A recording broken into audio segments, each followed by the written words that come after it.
in Elk River finish off her black belt test tonight by breaking the bricks and the boards.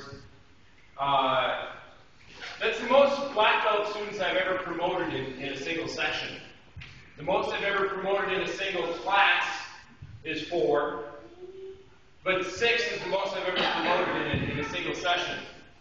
So that makes it very, very special for me. It also makes it very, very special for me when I start seeing students who are getting their black belts become leaders in a class. Start becoming examples for the rest of the students in the class. It doesn't always happen. A lot of times the black belts, when they start getting close to that time, they start kind of floating a little bit. They start saying, oh, well, I'm a black belt, whatever, I know I'm going to get my black belt. Big deal. That hasn't happened here. I have seen in this class the 3 students who are getting black belts tonight become a beacon and an example for the rest of the class, and the rest of the classes followed that example and followed that beacon. The precision in the kata, the precision in the moves that has been developed by all 3 of these students has been mimicked and mirrored in the entire class. When I start having black belt candidates that start taking things seriously and going, you know what? I am going to do my darndest to make sure that my kata is clean and crisp. I'm going to work my hardest to get every single move in my kata, every single move that I'm showing to be exactly the way that it's shown to me. Everybody underneath those students starts saying, you know what? I want to be just like them. And this class right here, my advanced class in Monticello, I've told you before, I wish that I could take the entire class and transplant it to St. Cloud and show St. Cloud what a class is supposed to be like. And I credit that to each and every one of you to take that upon yourselves, but I really accredit it to my black belt candidates who are getting their black belts this evening. Stephen, Emily, Kirsten, thank you for taking what you do seriously.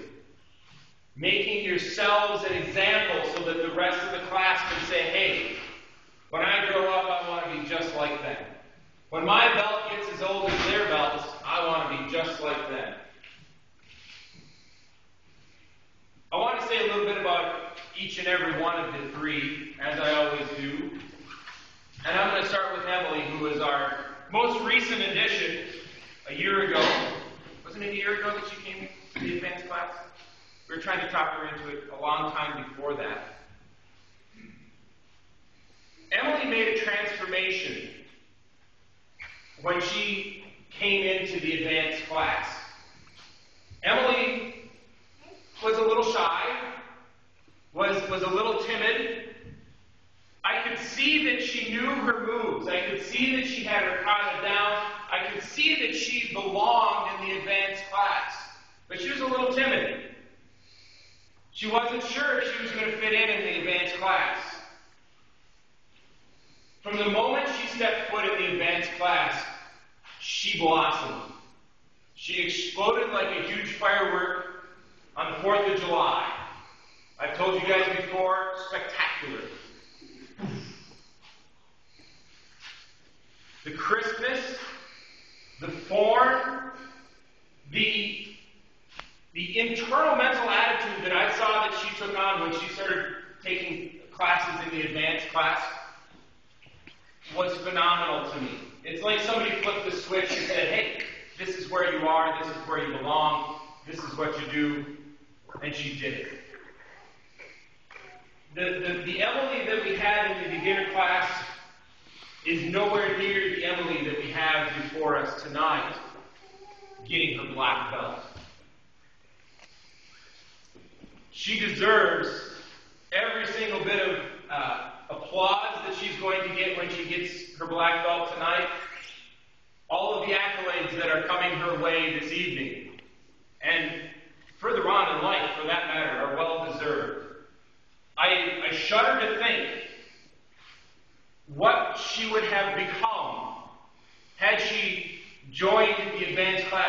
started kind of pushing her into. But the advancements that she made once she hit this advanced class with you guys, amazing. And I'm very, very proud. Her family should be very, very proud of the progress that she's made once she started. Stephen, Mr. Precision, Mr. I gotta have everything perfect, Mr. Perfectionist back here, who sometimes gets a little frustrated with himself if he can't quite get things the way that he knows that he's able to do it. That drive to make sure that he has everything exactly right has driven him to become one of these beacons that you guys are looking up to in this class. Whether you guys know it or not, whether you guys are thinking it in your head, thinking, wow, you know what, I really wish that I could be just like him, or whether it's just the aura of our 3 black belt students doing so well that has made you guys come together and say to yourselves, you know what, I'm going to do exactly like they are, is coming from, radiating from Stephen. He has always been a driving force to be able to take everything that I show him and turn it into something that even I can't do. Flying double side, number 1. Nicely done. Okay. I can't do it. I'm going to use you for example from now on. Okay?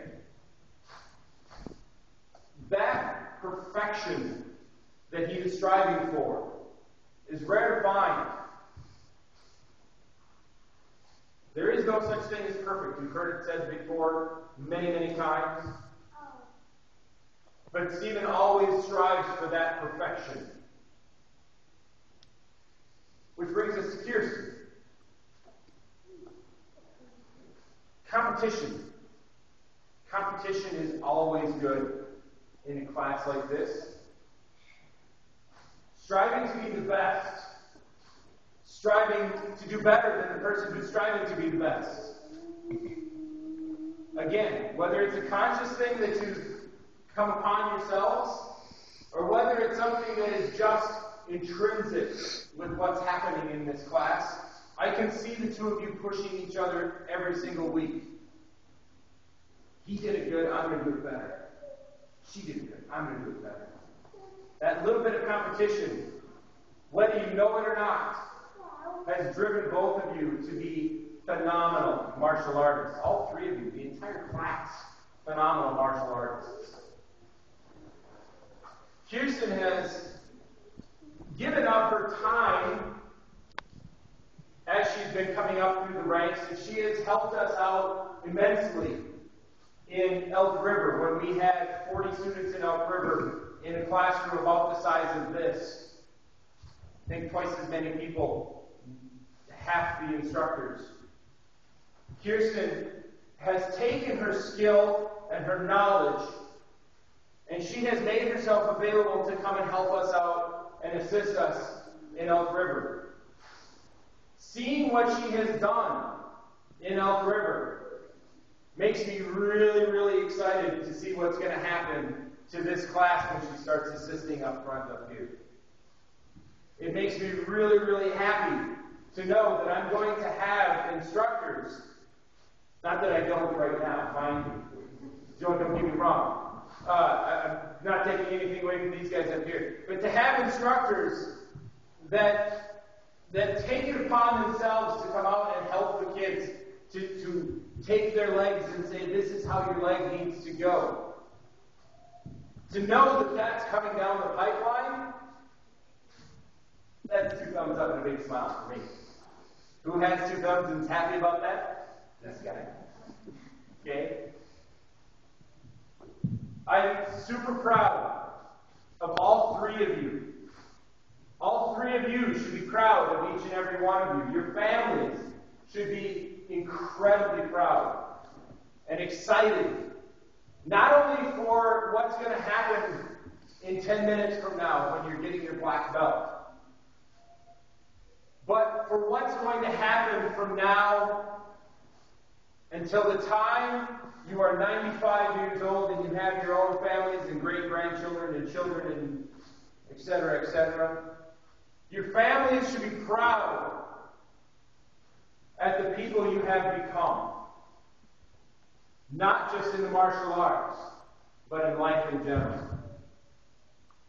I am super excited to read your awards and hand you your black belts in just a little bit. And I'm hoping that each and every person that's in this room will congratulate each and every one of you individually, because each and every one of you deserves it. Absolutely 100%. I'm done talking. Let's get on with some awards. I'm going to have you guys scoot in. Jerry, I'm going to have you over here again. Stephen, right over here. Very good. Thank you.